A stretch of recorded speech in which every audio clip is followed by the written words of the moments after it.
I asked myself, what should I cook today to film one of my many Nigerian cooking videos? And I have decided to show you how to prepare and cook okra soup with egusi. This is a Nigerian food that you will like. Anyway, come along with me as I show you the ingredients. I'll be using bell pepper and onions, cow foot, fried fishes, salt and seasoning, okra. I'll also be using egusi seeds. I have fresh palm oil here to give my soup a lovely aroma and taste, crayfish and scotch bonnet pepper. I'll start by toasting the egusi seeds with the crayfish on low heat. I'm going to do this for about 5 minutes before I move on to the next step. As I continue with this video, I'd like to say don't forget to like this video, leave your comment, share this video, and of course please subscribe to my channel, The Online Cook. This is a Nigerian food channel that you should subscribe to. Okay, thank you. Now after toasting, it's time to clean my okra, and just like I'm doing here, I just put my okra into a bowl of clean water, and I'll proceed to clean the okra and also to cut the top and the bottom off. After doing all of this, I would slice my okra with a machine or with my blender, because sometimes I like easy life. And don't forget, I share easy African food recipes as well. So let me show you what my okras look like after grating. This is what you want. Next, I'm going to be blending the toasted egusi and the crayfish. I'll not be blending just this alone. I would add some water. Then after I add the water, I'll also be adding onions and bell pepper. But first, I have to clean the onions and bell pepper. So if you look to the side, yes, you will see me cleaning it in a bowl. I just turned on the water and I'm cleaning the onions. I'm cutting the onions, and then I'll soon start cutting the bell pepper. It's simply because I do not want to move or shift the focus of the camera away from the big deal or the main thing, which is the egusi and the crayfish. That's why I decided to leave the camera where it is and then just do what I need to do on the side.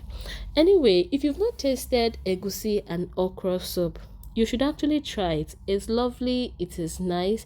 Egusi is a stable soup ingredient that we use for a lot of things. We use it for a fori roll, we use it for egusi soup, different types of egusi soup.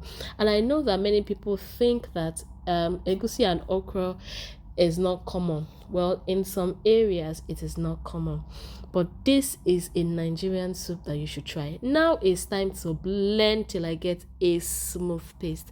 After blending, it's time to cook. I'll pour my palm oil into the pot, and then I'll allow the palm oil heat up properly before I move on to the next step. Okay, so by saying that I'll allow my palm oil heat up properly, I'm not saying heat up your palm oil to smoking points where your fire alarm goes off. Just heat it up lightly and till it dissolves well, and of course till it is hot, because if you heat your palm oil too much, it's going to smoke.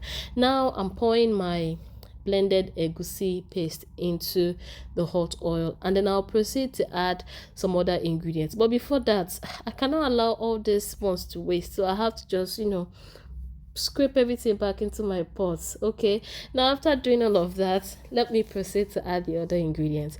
Like I would always say, at this point now, don't forget to like this video, leave your comment, share this video, and subscribe to my channel. Thank you very much. I appreciate you. I just added my boiled and properly seasoned cow foot. I'll proceed to add my fried fishes and basically the other ingredients apart from the okra. Now I'm going to be showing you a useful cooking tip when cooking this type of soup with okra. The thing is, okra is a slimy soup, but if you do not take proper care in cooking it properly, you'd realize that it's not going to be as slimy as you thought it would be. So make sure you continue to watch this video, because I'm going to show you just one small thing, one helpful cooking hack or cooking tip that you need to get the best okra anytime, any day. After cooking for about 10 minutes. This is what my soup looks like, and it's not cooked yet. You notice it's still a little bit foamy. By foamy, I don't really know how to explain it, but you will see for yourself towards the end of the video what the soup is going to look like when it looks properly cooked and the oil is floating properly on top and not looking foamy. Anyway, I'll continue to cook again for about 10 minutes, and after 10 minutes you see what it looks like. Now let me show you my okra cooking tip. I just added some water into the pot. I'll allow the water to boil. Now that the water is boiling, I would add the okra. The reason why you should do this is to get the slimy effect out of the okra first before pouring it into a big pot of soup. The reason is because, remember, in the egusi soup, we've added palm oil, we've added salt, we've added seasoning, and these things or these ingredients have a way of limiting the sliminess of okra when you add them to okra soup. So that is why I would suggest that you do your okra like this first. Just pour it into boiling water briefly, not too much, just briefly. As you can see, the water started boiling. I poured my okra into it, and after ensuring that it's slimy, as you can see, I'm checking to see that my okra is slimy. Oh, by the way, I turned the heat down. Immediately the water started boiling, I turned the heat down.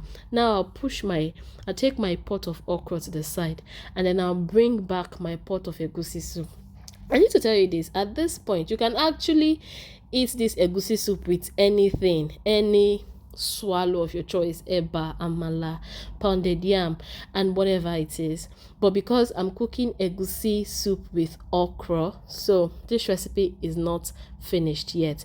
Okay, also because I'm cooking with fish, I would advise that you remove the fishes first before moving on to the next step. So the reason I would advise this is because the next step is going to require a lot of mixing.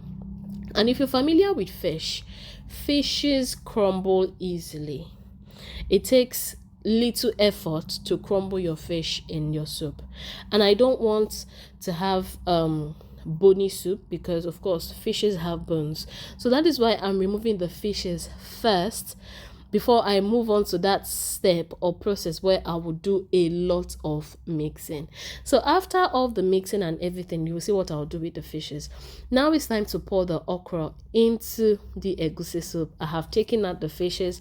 My egusi soup is already properly cooked. Remember, you do not want to overcook your okra.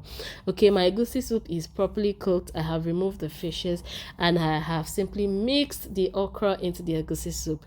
Now it's time to put my fishes back. Anyway, as I'm putting these fishes back, I need to tell you, there's a part of the fishes that I will not put into my soup again, and that is the head part. Ideally, many people don't even, they don't cook the head of their fish. But you know why I cook the head of my fish? It just gives me something to munch on when I'm less busy. Sounds a little bit, but that's just it. It just gives me something to munch on, especially when it's fried. If you're a fan of fried fish head, you know that it's very crunchy. Yes, so that's why I cook my fish head. Anyway, but I would not be putting it in the soup because I don't want it to crumble easily in the soup. I would also not cover this pot of soup again because I want my okra soup to be slimy. I want my egusi and okra soup to be slimy. I'll cook for about 5 to 6 minutes on medium heat, and you can see the way the oil is floating on the soup. Yes, my soup is ready to be enjoyed. As I have come to the end of the video, I like to say thank you for watching this video. I do appreciate your time. I really, really, really love you. Don't forget to like this video, leave your comments, and